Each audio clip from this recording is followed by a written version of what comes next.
We take you on a journey in one of the most remote areas of India, the state of Arunachel Pradesh, land of the dawn-lit mountains.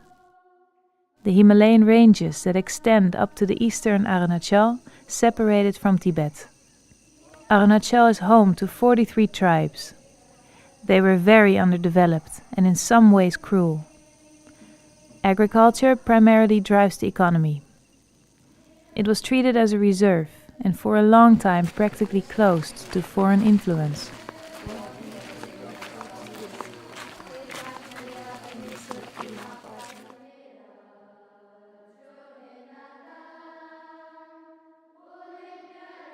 I had a great zeal to be a missionary from the very childhood.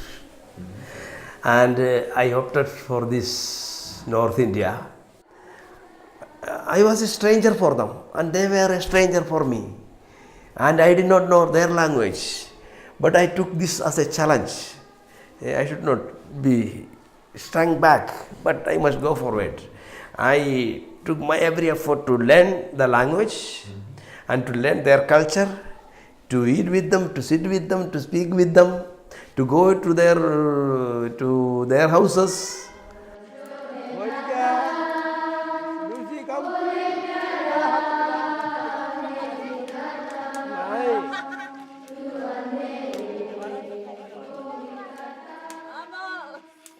The glory of God is man fully alive. So, when there is illiteracy, when there is poverty, when there is sickness, God is not glorified. And so, through our activities, which elevates human beings to human dignity, we are not only alleviating suffering or removing poverty, but we are also glorifying God by giving Him people who are fully alive.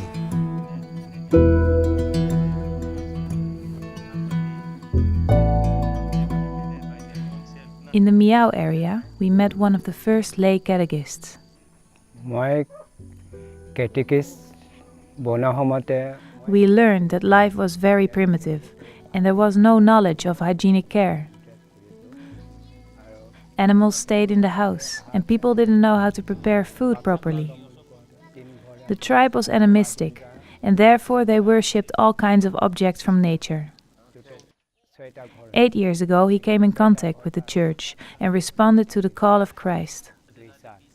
Since the conditions were still very primitive, his work as a catechist mainly involved social welfare. He understood the need of sharing food in times of shortage and looked after those who were sick. As a tribal, he knew the local language and translated the good message. The first contact of the church with Arunachel was made in the south. The state government was hostile to any involvement of the church. The special permits needed to enter the state were not given to religious people. Therefore, the first contact between the Catholic Church and the tribes was only possible by laymen, who were invited to study at the Bible school in Tinsukia, just outside the borders of Arunachel Pradesh. The students who embraced Catholicism returned to sow the seed in their tribes. And it is they who came forward and did the work.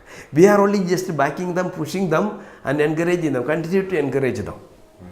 And because we are not always there in the village. They are the people who are always in the village. We go maybe once in a week, maybe once in a month, offering Holy Mass, sacraments, and also preaching retreats, catechizing, and in many other ways. We give fire to these youngsters and they in turn will spread the Christianity. That is the way it is spread here. And of course, we continued.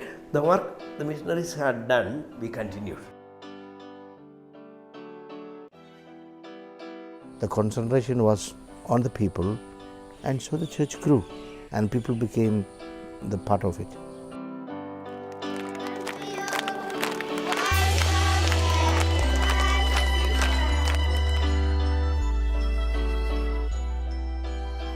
Bishop George felt called to the challenging mission of the Northeast, and as a rector of the Don Bosco Bible School, he became heavily involved with the mission there. He said, "We're not preaching something we have learned. but we are only sharing something we believed and lived. In 2005, the Diocese of Miao was established, and George became its first bishop. Today he continues his ambulant missionary style to be in full contact with the emerging parishes. Bishop George very much values lay participation in the parishes to stay attuned to the people's needs. The diocesan policy is based upon integrated missionary effort to proclaim the gospel, to deepen the faith, and to contribute to the human development of the people in the region.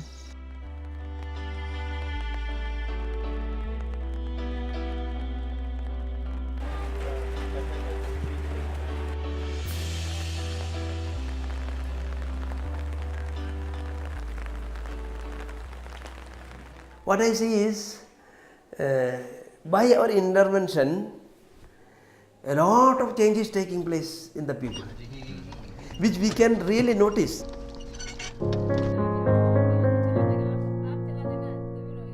It is not that we made some few buildings that anybody can make, but the people's attitude has changed. Their mentality has changed. They are getting educated. They are becoming more forward in the society. Economically, they are becoming well off. And they take active participation in the church activities. All these are giving a lot of boost in our life.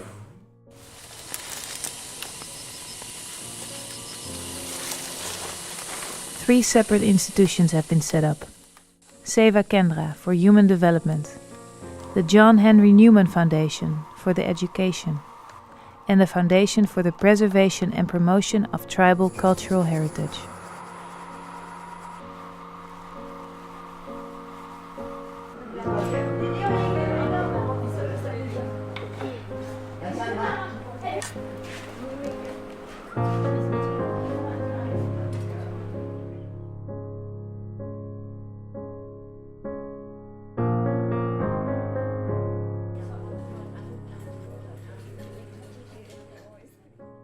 The government schools, they are everywhere, but people find a difference in ours, and so they come. And the difference they find is the familiarity and the contextualization.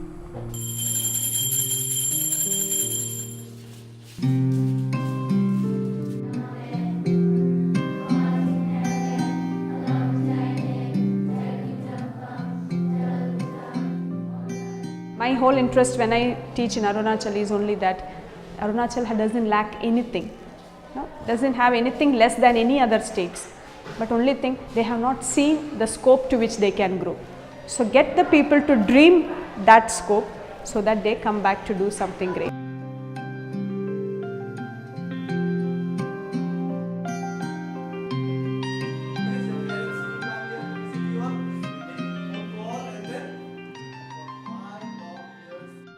The teaching that we give is in the context of the state, very much rooted in the culture, in their values, with respect to their and the parents, the children, their relations, they are part of the system. If the motivation of that person called Christ is not there, this life is real misery. When you lose that focus, everybody becomes a problem. It's because the other person who is staying with me is not even from my state. We'll always have different views, different ideas, but everything becomes meaningful only with that person called Christ.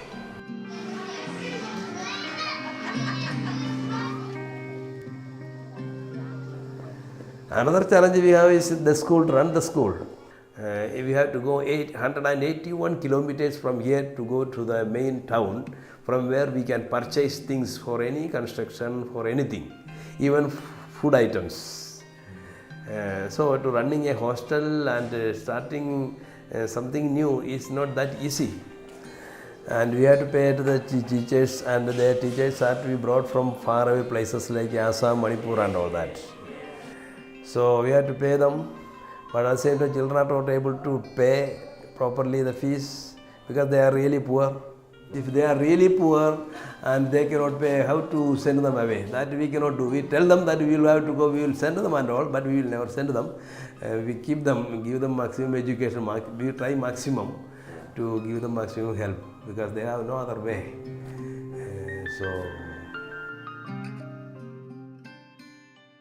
When we talk to, and I would like to make it very clear to anybody who joins us and becomes part of this mission by prayer and also with their contributions, I would never seek help for anything beyond the very essential.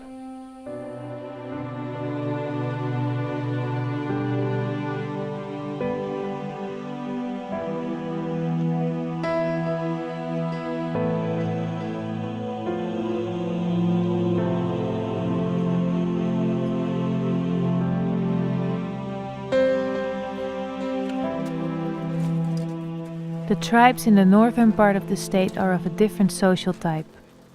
Generally speaking, they enjoy a higher standard. The families are more individualistic than in the south. Families that become Catholic often have to endure a long period of social exclusion. Alcohol and drug addiction make family life difficult, with generally much domestic violence.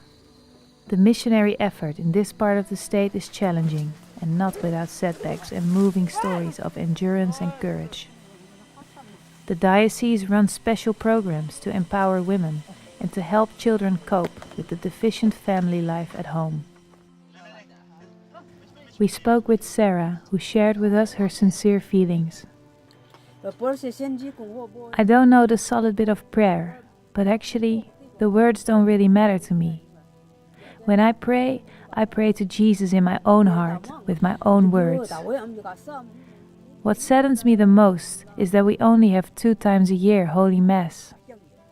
If a priest or a group of religious people can stay with us through activities in their presence, the people will be joined together and they might come back to the church. I want to thank you for coming all the way from your place, traveling through the jungle and sweating, just to be with me and listen to my story.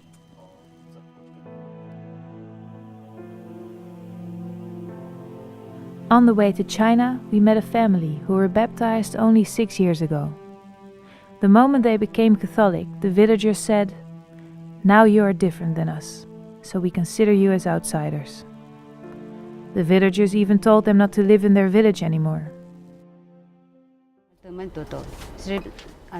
One day, a group of boys came and destroyed their little chapel next to their house. The mother of the family went down to the chapel and told them, "You may break the things inside, but you cannot break our faith. You cannot break me." Every day we come together as a family and pray to be strong in our belief, even in the face of pain, persecution and suffering. See, now when we talk about poverty, it is not only material. I think there are lots of people who are needy, may not be of a piece of bread, but a little time, a little understanding, somebody to sit with them and chat for a while or listen for a while. Now, here our activities are defined this way because that's the need. But in another place, we have to redefine our activities according to the need of the place. So, even in the richest of places, there is a need, but of a different type. But basically, springing from the heart, springing from our faith where we see God in others.